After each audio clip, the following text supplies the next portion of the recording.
jamonoy xibaar lañ nekk jamonoy xarale yu bees lañ nekk moo tax ay ndaw yi nga xamante ni dañoo bëgg seen gox taxaw temm indi leen seen chaîne bu bees muy Ndianda TV. Ndianda TV fas yéene leen taxaw ci lépp li nga xamante ni xibaar bu dëgg te wóor. salaamaaleykum suñu mbokk internet waa Ndianda TV ñu ngi leen di nuyu di leen ziar tey ñu amaat beneen mbégte ci seen beneen numéro émission bii di Face à.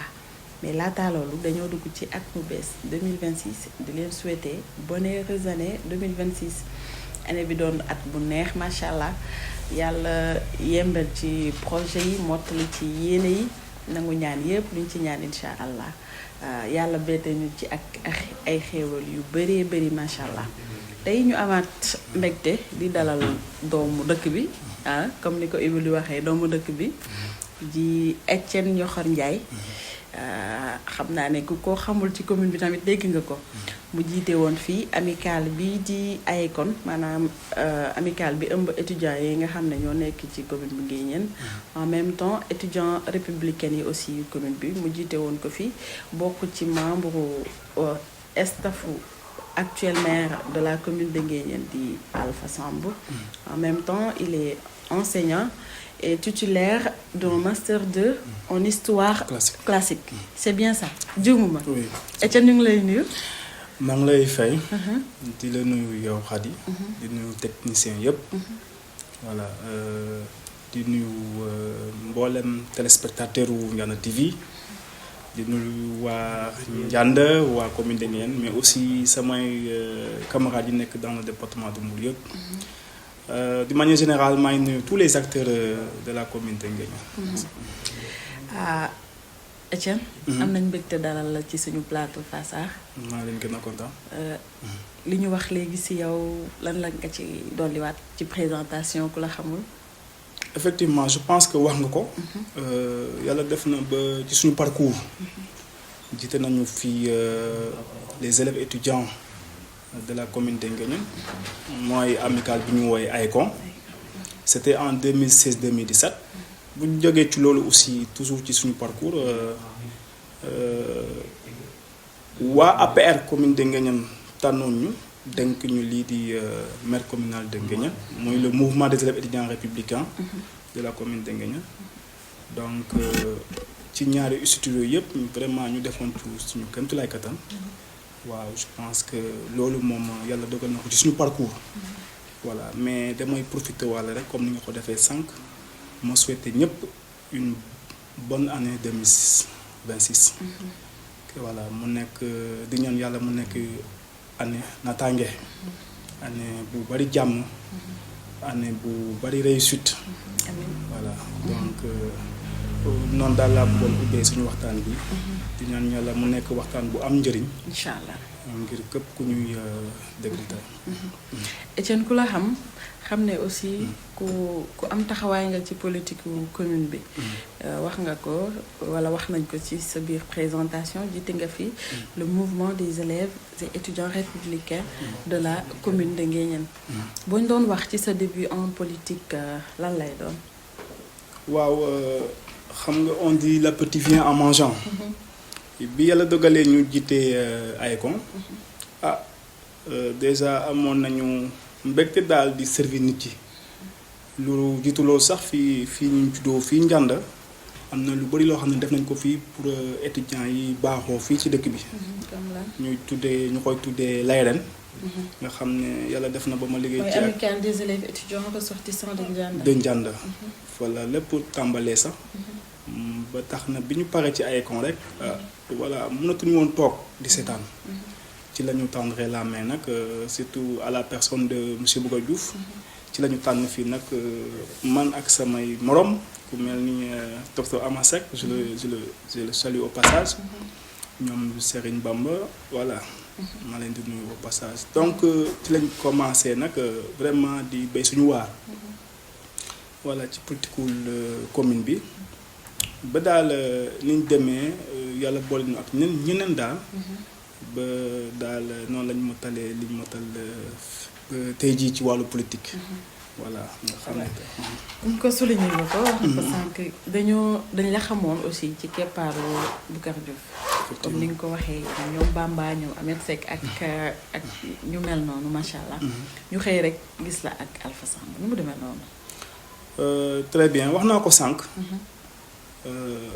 bi ñuy door fii ci politique dama ci àndoon ak ku mel ni Boucar Diouf nga xam ne jamono boobu gisoon nañ ne moom gisoon na ne am na lu ñu ko war a mën a apporter man ak ñi ma àndaloon à l'époque wax naa leen sànq ñu àndoon ànd bu rafet voilà fépp fu mu taxawoon ñu taxaw ci wetam di ko jàppale mais xam nga rek politique moom rien n'est impossible en politique. ànd nañu ba échéance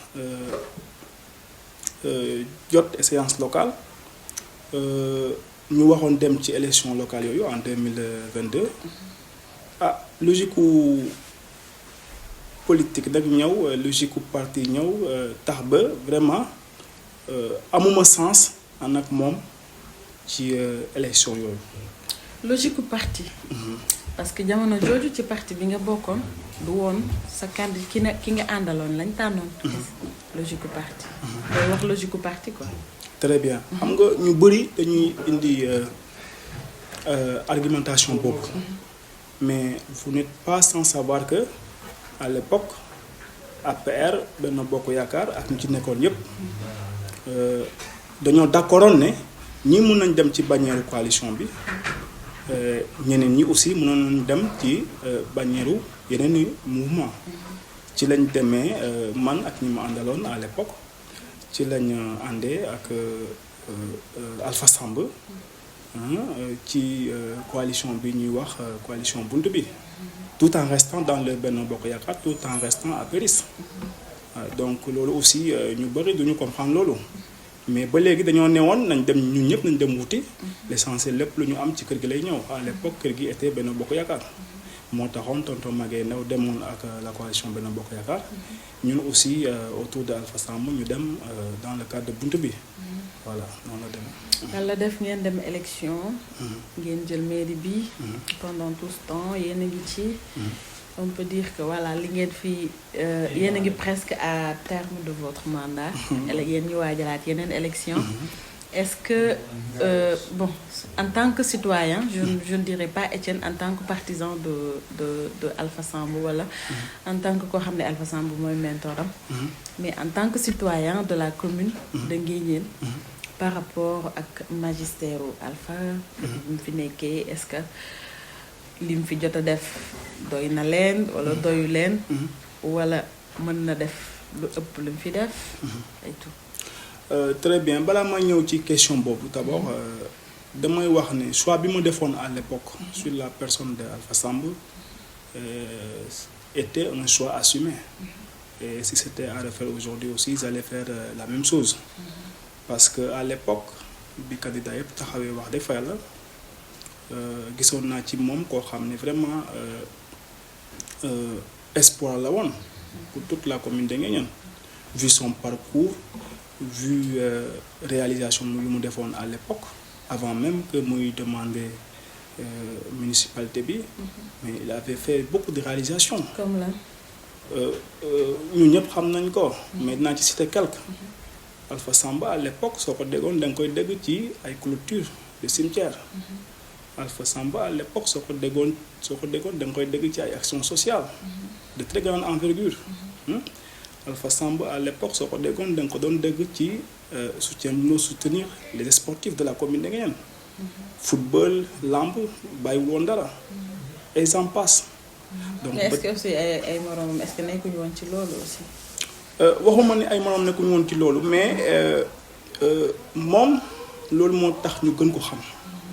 loolu moo tax ñu gën ko xam ba tax na en 2021 bi ma tendre sa main avec tout son staff man j'ai pas hésité man j'ai rejoint sa coalition ànd ci nag ak fula bu mot sëkk ak détermination bu mot sëkk def ci li ma ci waroon def yàlla barkeel ànd bi ba li ci am Encore une fois, voilà, permettez-moi de répondre à ta question. Voilà, s'il te plaît. Très bien. te moom gis nañ ne bi ñu ko falee ba léegi franchement mais mu ngi def kéem tolluwaay kattanam tey benn domaine desul. tey rek démb rek soo seetaanee la fête de fin d'année. Mais Alpha a essayé de faire le résumé de ses réalisations sans terminer. Au moment où je vous parle, Alpha a fait 52 réalisations au sein de la commune de Nguéniène. 52 réalisations effectives. Pas ça ay projets comme ça, mais effectives. Elle a réalisé. Quels sont les projets phares yi nga xam ne peut-être boo leen ko doon lim di ngeen ko lim? Très bien dina jafe tey ma def la liste exhaustive de ces réalisations mais mën na la jox ay quelques exemples. boo nee 52 dafay bëri te bon. Man c'est pas la première fois ma dégg ñu ne 52 projets. Mais ci biir citoyen yi. am na ñoo xam ne ñu ngi naan 52 projets yooyu fan la. tey sooy xool suñu problème tey. avec la population mooy que c'est un problème de communication parce que tey cette œuvre colossale du maire Alpha Samb mais sooy xool population bi dafa dese nañ ko xam.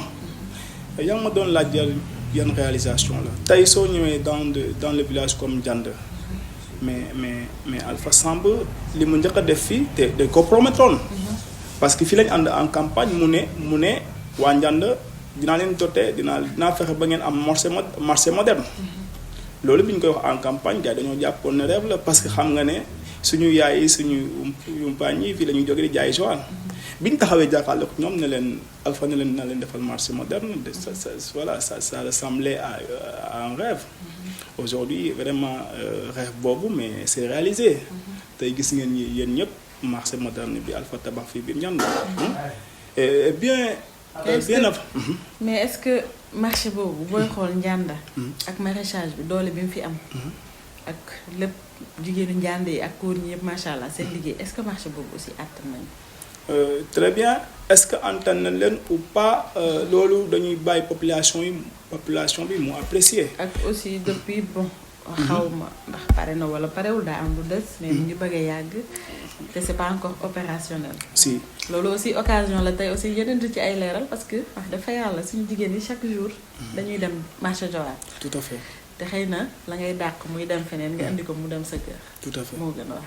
mais fi mu toll nii moom kenn mënatul dëkk Ndianda di tuute vraiment ci marché bi parce que lu ñu commencé ba mu nekk en face ba mu pare mu des inauguration nga xam ne su neexee yàlla fii ak janvier mun na am mairie bi inauguré ko loolu nekkatul lu ñuy tuute maintenant est-ce que dina arranger Ndianda vu quand même li muy produire en termes de légumes voilà loolu moom après on verra. Mais de toute façon effectivement de toute façon le vœu du maire mooy que noppal suñu yaay yi noppal suñu umpaañ yi nga xam ne chaque matin ñu xëy Joal vraiment maire vraiment yéeneem ci marché bi mooy may leen foo xam ne suñu xëyee sans trop se déplacer mën nañu toog fii dans seen doole pour ngir seen i bopp ak seen i jaboot. léegi pour répondre à ma question ay yaakaar bi ngeen amoon ba ànd ci moom jàpp ngeen ne mu ngi ci. wax naa ko sànq. tey je suis fier. toog fii di wax ci moom. parce que wax dëgg nul n'est parfait. mais wax dëgg Alpha de bi ñu ànd de na ma neewoon na ma na la jàppale ñu defar Ndianda li mu ci waxoon yëpp booba franchement mu ngi ci.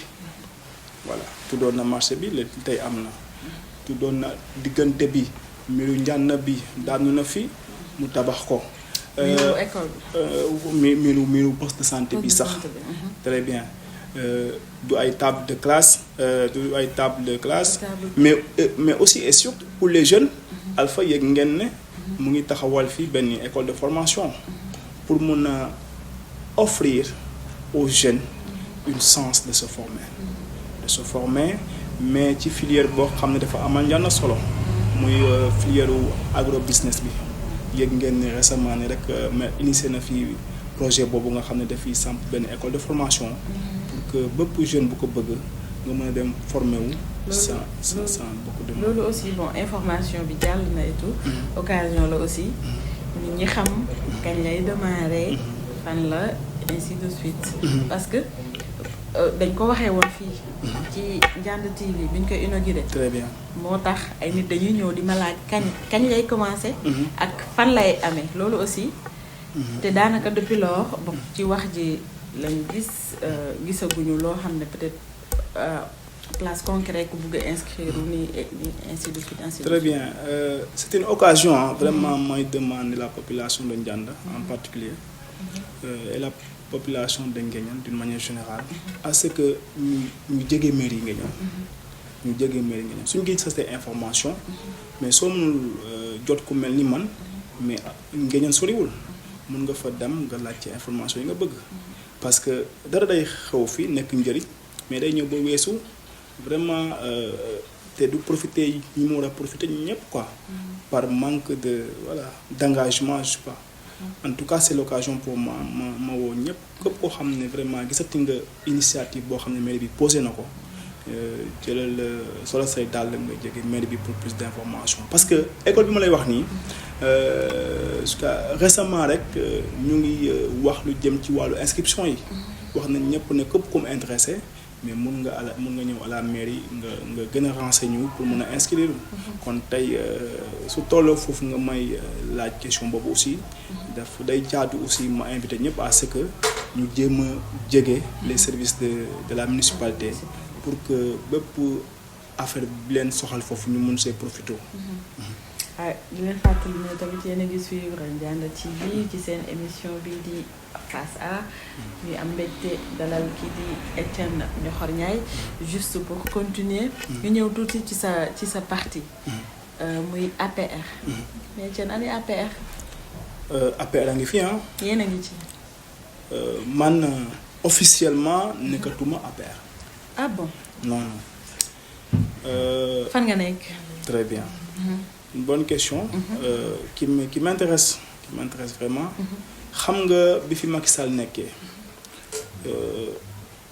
d'une manière désintéressée dañ cee nekkoon di ci daan def suñu kéemtulaay kattan d'ailleurs ci cadre boobu sax lañ jiite woon lii di maire communal de Nguéniène donc bi yàlla dogalee Macky jeexal ñaari mandaam nag ñun tamit jamono boobu dañoo ne dañuy def tout recul dañuy def pause si je peux dire ainsi suñu defee pause ñu xoolaat suñu taxawaay.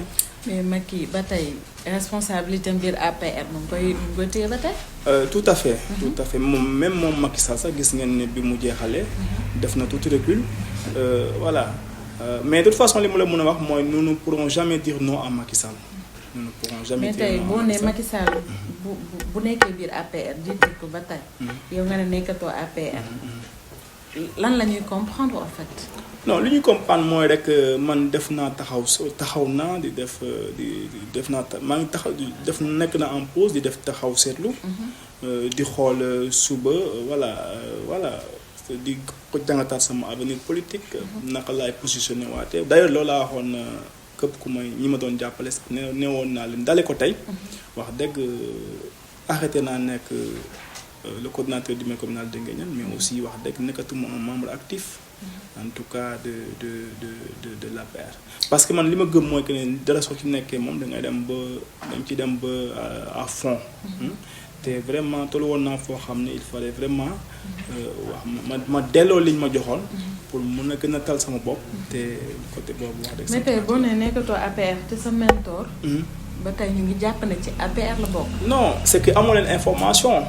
parce que même bi may gën a APR sax on a discuté la veille monsieur le maire voilà mais aussi par coïncidence aussi le lendemain maire aussi vraiment ba fi may wax ak yow nii a suspendu ses activités au sein de l'APR.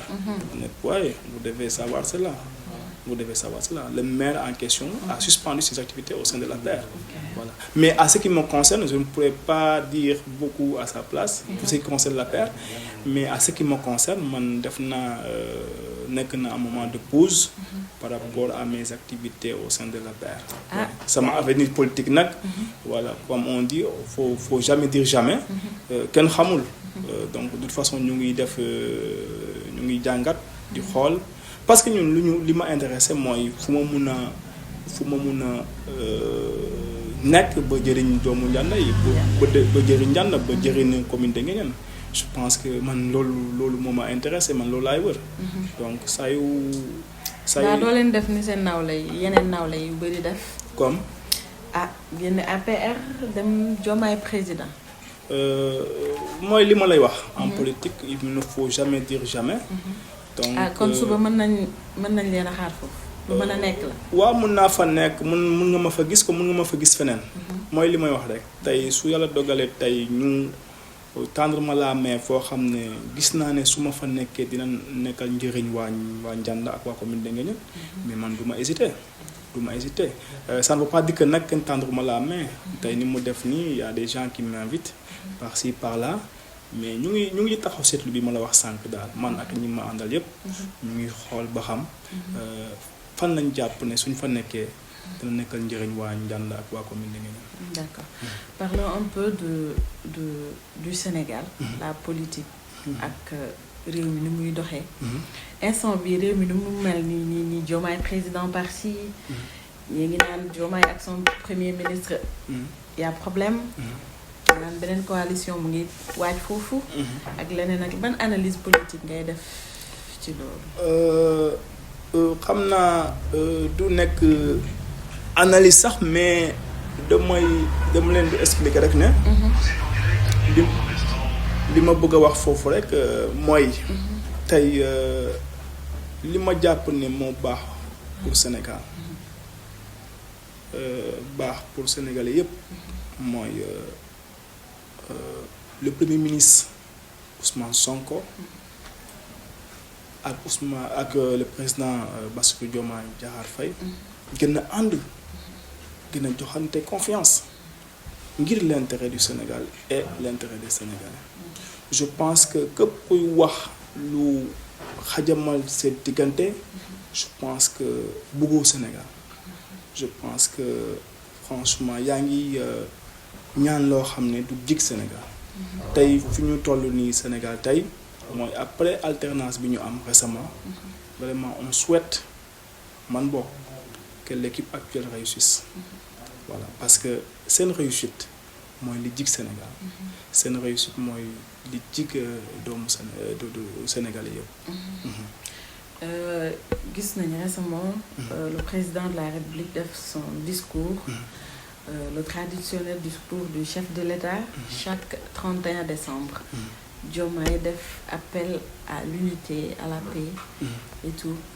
lan ngay jàngat ci discours am ak le lendemain ñu gis son premier ministre aussi def beneen sortie ñu bëri gisee ne dafa ñëw xaw a weddi son président le président de la République loolu aussi est-ce que nekk na loo xam ne gars yi ñoo koy souhaité wala ñoom seen doxalin mooy wane loo xam ne nit ñi il faut que àddu ci loolu. D'abord ci discours Diomaye da nga ciy jàng discours d'un homme d'État parce que Diomaye dalee ko bu ñu ko falee ak léegi nekkatul le président des militants de PASTEF mais maintenant ñëpp dañu war a xam ne ñëpp war nañ xam ne Diomaye est le président de tous les Sénégalais ak foo mun a bokk ak foo mun a féete donc je pense que wax ju mel noonu waxu homme d'État waxu président de tous les Sénégalais la wax le 31 décembre et je pense que man je lui fais confiance xam naa ne noonu la war a demee te noonu lay demee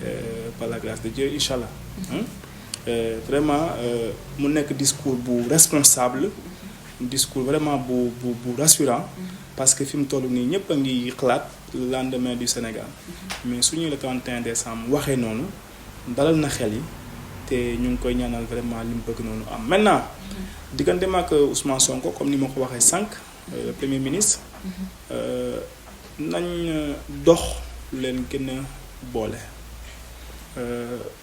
tey ñu ngi xalaat lu ne seen diggante am na lu bëri lu ñu wax ne mu ngi xew seen diggante donte man dese na maa leer mais li may souhaité foofu pas leur séparation mais leur union parce que ñoom ñoo ànd jaay Sénégalais projet boo xam ne Sénégalais yëpp def nañ ci seen yaakaar vraiment yaakaar bu rëy sax parce que xam nga ne ak li président Macky Sall def yëpp su ñëwee ne mun nañ def lu raw loolu ak li président def lépp su ñëwee ne mun nañ def lu raw loolu comme ni ma ko waxee sànq de toute façon dañoo war a góorgóorlu parce que amuñu droit def mooy que Macky Sall loolu dina ma instant bi lan nga gis ci seen doxalin dina dem du dem wala dal na xel dalul xel li ma rafetlu ci seen doxalin mooy voilà nit ñuy doxalee comme lu jubal jubanti slogan la mais je pense que su dee jëf la dina profiter Sénégalais yi jubal jubanti. gis nga ne est-ce que loolu ci wax la yem wala mu ngi dox. bon gëm naa ne mu ngi dox. parce que si je me focalise de leur communication man damay jàpp ne mu ngi dox. c'est-à-dire ne pas gaspiller comme ils l'ont accusé l'ancien régime l'argent des deniers publics ne pas vraiment. mais tey booy xool par exemple comme ñoom bi ñu fi nekkee ba tey. par rapport ak yéen bi ngeen fi nekkee est-ce que wute yi bëri na ci ay nomination PCA yu bëri yi structure yi nga xam ne peut-être dañoo ndiroo nga xam ne buñ ko boole woon comme ñoom dañ ko daan wax aussi yu bëri buñ ko boole woon mu doon benn dina mën a utile mais da ngay gis ay structure yu bëri yoo xam ne presque ñoo bokk objectif quoi. foofu gis naa ci ñu bëri ñu ci def njàngat wax nañu rupture nag mais le mot rupture da leen yóbbee ci jafe-jafe yu bëree bëri parce que rupture yóbbee na leen ba lépp lu fi ancien régime bi bàyyi woon ñu bëgg ko fi jëlee alors que des fois sax day nekk lu bénéfique pour la population soo seetloo sax Diomaye suy wax mais day revenir ci projet yoo xam ne l'ancien régime moo ko fi def mu nekk loo xam ne mais ñaawul quoi mais loolu continuité la jotewut ak dara rupture mais si tu crois que rupture ça veut dire balayer tout mais ça devient grave di nga fi jëlee sax loo xam ne sax doo fi mën a tegati lu mel noonu ba tax na daal li ma jàpp mooy que ne liñ fi fekk muy lu baax le président Diomaye et son PM Ousmane Sonko nañ ko gën a baral mais lépp loo xam ne aussi ñoom jàpp nañ ne doxalin bu warul la aussi nañ ko fi jëlee. je pense que nag c'est ça vraiment rupture dëggantaan bi ñu war a wone waaw mais quand même vouloir balayer tout moom ça moom day nuroo leneen quoi. mais du question balayer tout mais dafa am benn peut-être ci man ci jàngat bi ma ci am personnellement. benn yar boo xam ne dañ koy exiger Sénégalais yi. parce que d'habitude au début administration Sénégal. da nga doon am sa soxla war a xëy fajar dem foofu. da ngay toog di leen xaar ba 10 heures doo gis kenn ku ñëw wala ainsi de suite te gis nañ ci depuis ñoom bi ñu jëlee nguur gi. yëpp foofu xaw na rek loo quoi ku ne xam sa heure xëy ak sa heure wàcc. ainsi de suite te loolu lu baax la.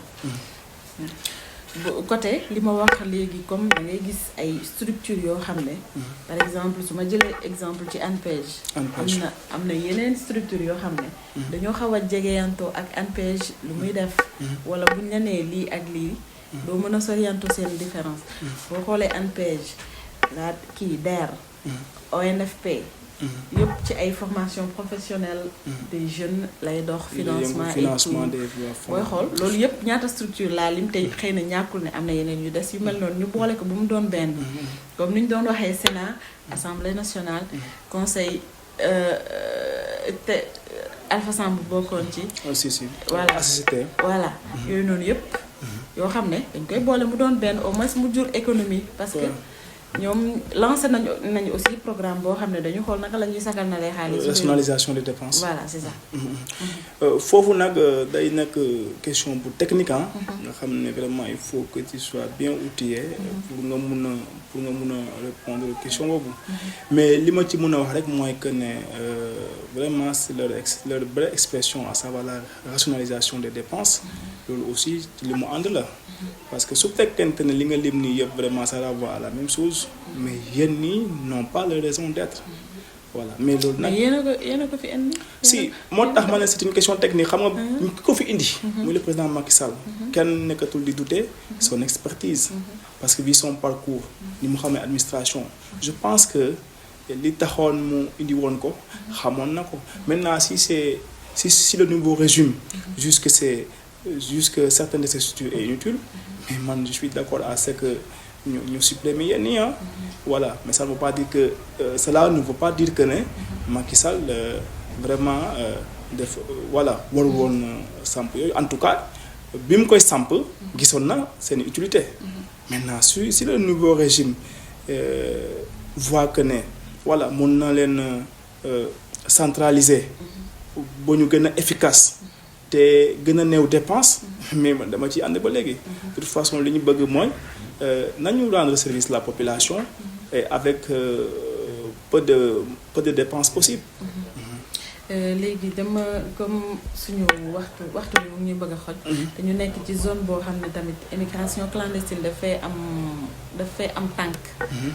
je dis presque du ñu def un mois ñu déggul ne gaal jàpp nañ ko Ngazobil wala Joal wala Popenguine ainsi de suite récemment nga am gaal bu teer fii.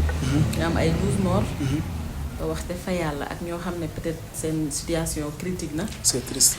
te aussi yéen a ngi ci biir game bi maanaam game politique bi. comme li ma la wax rek damaa jàpp ne tontoogoo sama question.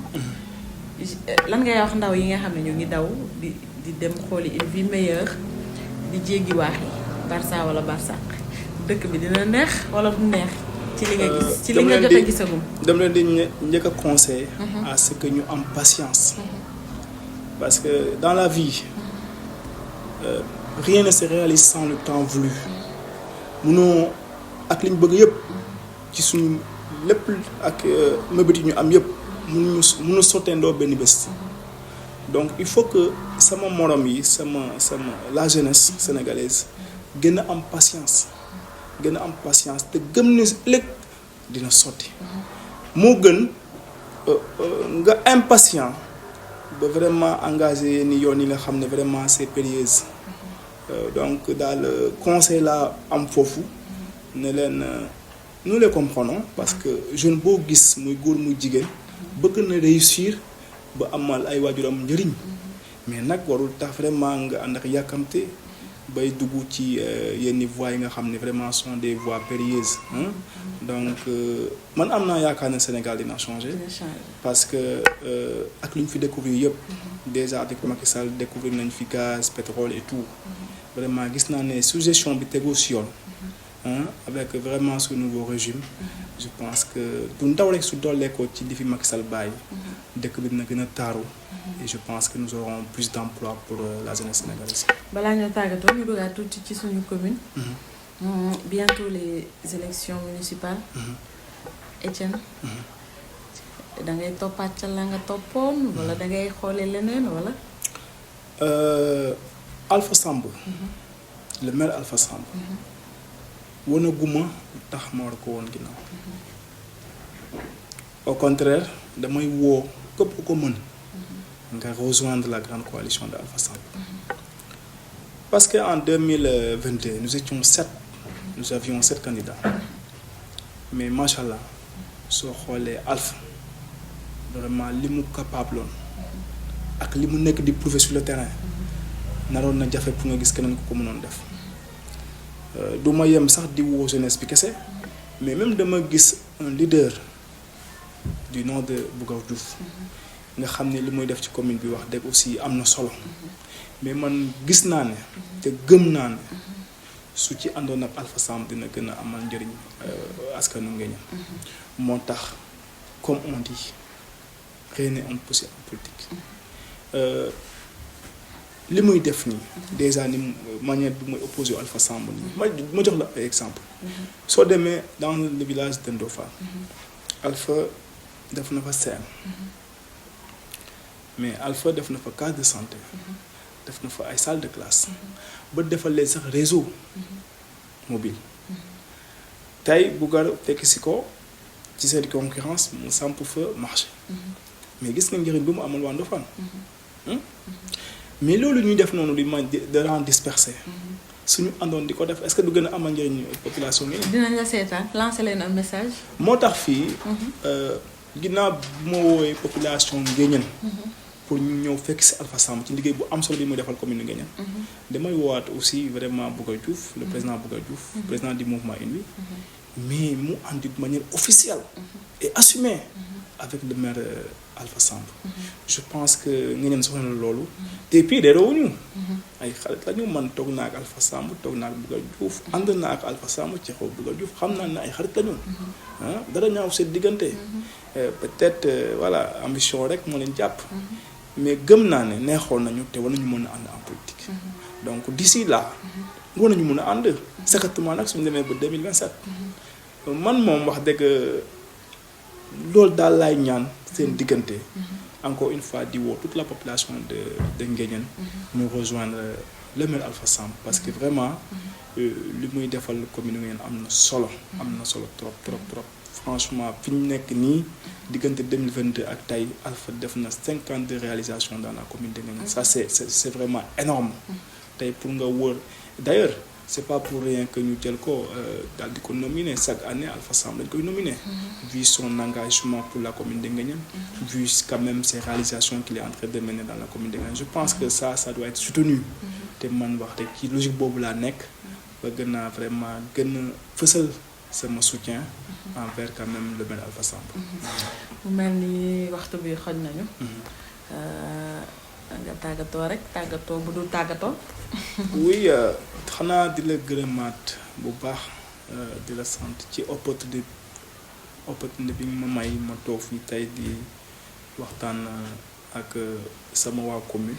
les téléspectateurs de Ndianda TV.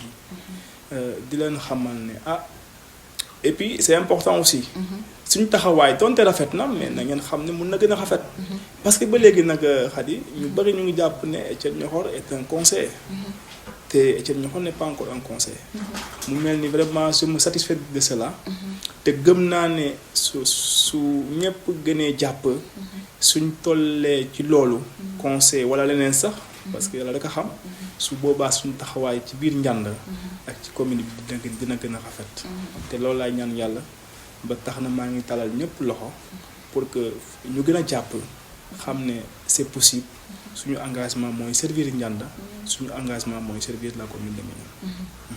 ñu ngi lay jaajëfal Etienne. maa ngi lay sant. c'était un réel plaisir ñu sekk waxtaan bi ak yow. et am nañ satisfaction que ne aussi ñi ñuy seetaan dina leen neex. di leen di fàttali ne woy leen di abonné ci suñuy plateforme YouTube TikTok Facebook suñu plateforme digitale yëpp en même temps aussi di woowaale entrepreneur yi ci dëkk bi ñu ñëw jàpp ci suñuy émission sponsorisé ñu gunge ñu comme ça aussi liggéey bi gën a neex gën a jëm kanam macha allah Modou Ndiaye yóbbante naa la loolu tamit ci sa entrepreneur yi nekk ci dëkk bi ñu ñëw jàpp ci émission yi jënd kii jàpp ci rek affaire yi di gën a neex macha allah noonu laay jaajëfalee toute l'équipe de Ndianda TV rawatina ñu féete ci xarala bi Ousmane Momo Kori ak laax monsieur digital El Hadj Malick fàttewuma ko ak tout le groupe de Ndianda TV di leen joxaat dig daje ci yeneen émission fii ci Ndianda TV.